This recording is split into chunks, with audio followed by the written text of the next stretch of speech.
in his office. Watch the video of you. I'm glad I get to see your face right now. Of you killing my daughter for the very first time. You see, all those video evidence that was shown in this courtroom, we didn't see it. Maybe that was to protect us, to protect the public. We didn't see it. But heading into this week, I was searching for answers, for clarity. And I sat with Attorney Satz, and I watched you kill my daughter on video. And unfortunately, I saw you killing many of the others as well. I saw you enjoying it. And I saw also what I expected of my daughter, who was the toughest human being on the face of the earth, running for her life down the hallway.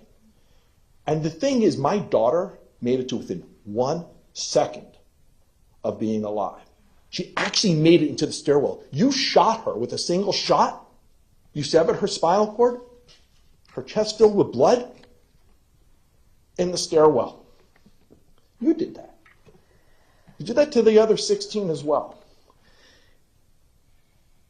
After I sat with Mike, I did what I often do. I went to the cemetery, looking for guidance from Jamie, for strength. And I walked away from the cemetery realizing no matter the outcome of the verdict,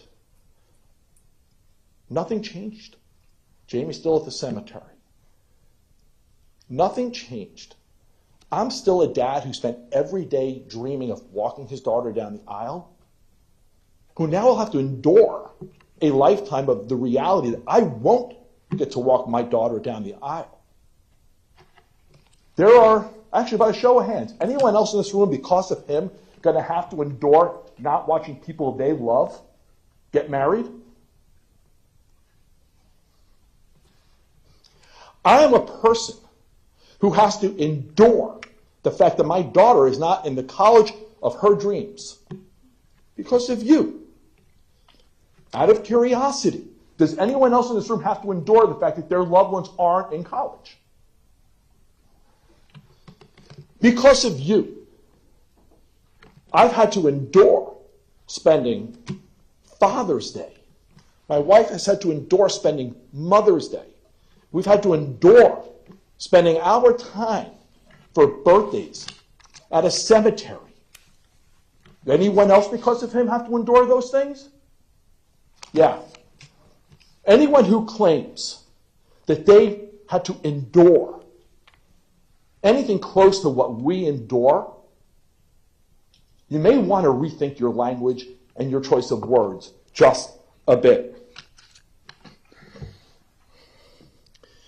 I look at you sitting there right now, looking the way you should have looked through the entire trial, like a convicted murderer, in your prison outfit, shackled.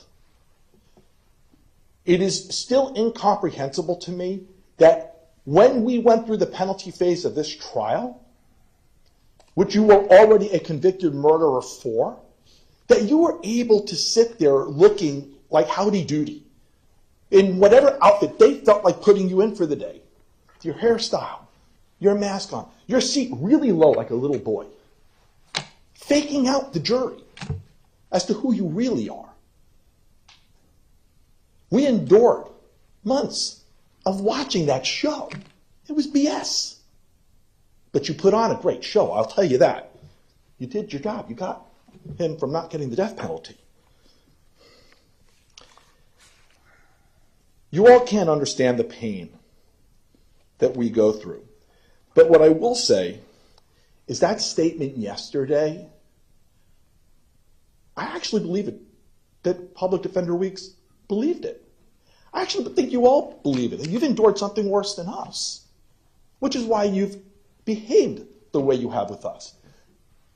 Months we've been here, not a single one of you has actually ever even looked in our direction, made an effort to say, we're sorry for your loss, ever. Now, I understand you had a job to do defending the indefensible, defending a mass murderer of 17 people.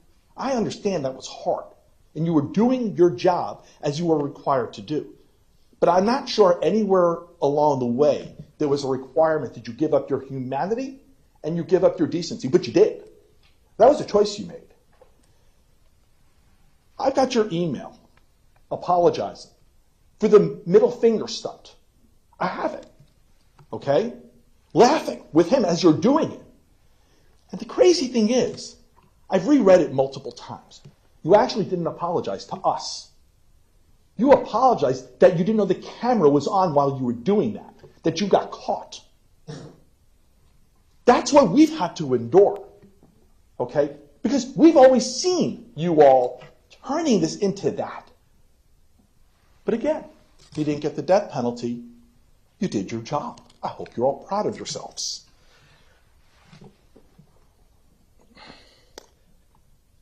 You know, I believe in the Ringo Starr philosophy of life, peace and love. I do. So with that, I need to address some of the other comments from Mr. Weeks yesterday, suggesting that our families were inciting violence, comparing it to what happened to Speaker Pelosi. When that happened yesterday, my wife, I started screaming in the house. So what I need to let you all know, all of our families, because of what you did, I didn't know them before. I knew nothing about them. We've all got to know each other.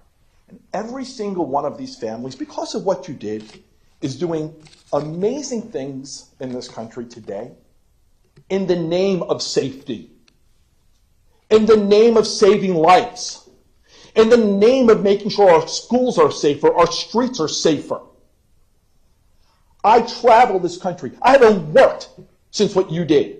A real job anyway. I travel the country going to harass politicians to make sure we can do more to reduce gun violence. That's what I do now.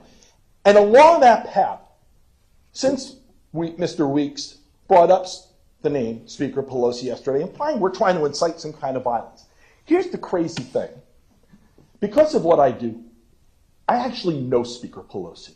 I know her well. And anyone who follows my story knows she's a really important person to me in my life. And so I don't know if Public Defender Weeks is in the room or not. But for him to have trivialized and minimized that real act of violence to make a moronic, stupid point, shame. That's all I can say, shame. I'm going to end with this. For almost 5 years, we've been silent. We were silent through this trial. We sat here, we held it in, but I'm going to share something personal. On the day of the medical examiner visits where they discussed Jamie, I need you all to know, because this gets back to the word endure, what we endure, that while I was sitting there, I was having chest pains and shortness of breath. And you want to know, I didn't say a word, because I didn't want to hear you call to the judge, because it happened in front of the jury, and ask for a mistrial. And so I sat there with chest pains. And the second the medical examiner finished talking about my daughter, my wife immediately got me out of the room. And I ended up with weeks of testing from a cardiologist, and thankfully I am okay. I have a broken heart, but I am okay. But the need to sit here silently while you all did what you did, while you had a neighbor who you put on this little show running around the room, who didn't really know him. He lived in a house behind a house across the street, met him once in person. He ended up under cross-examination acknowledging that. You actually spoke about the neighbor in your closing statement, but the neighbor didn't actually know him. Okay? We watched this. We endured this. And yeah, it got to be too much at times that I developed a health issue over it. But again, I am okay. And I'm going to be okay. And I am going to go forward with my wife. And we are going to continue to build our foundation, orange ribbons for Jamie.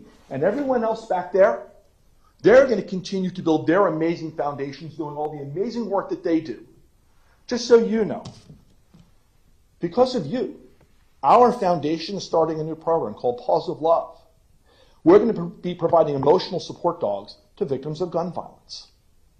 So the next time somebody does what you did, we'll be there for them. That's who we are.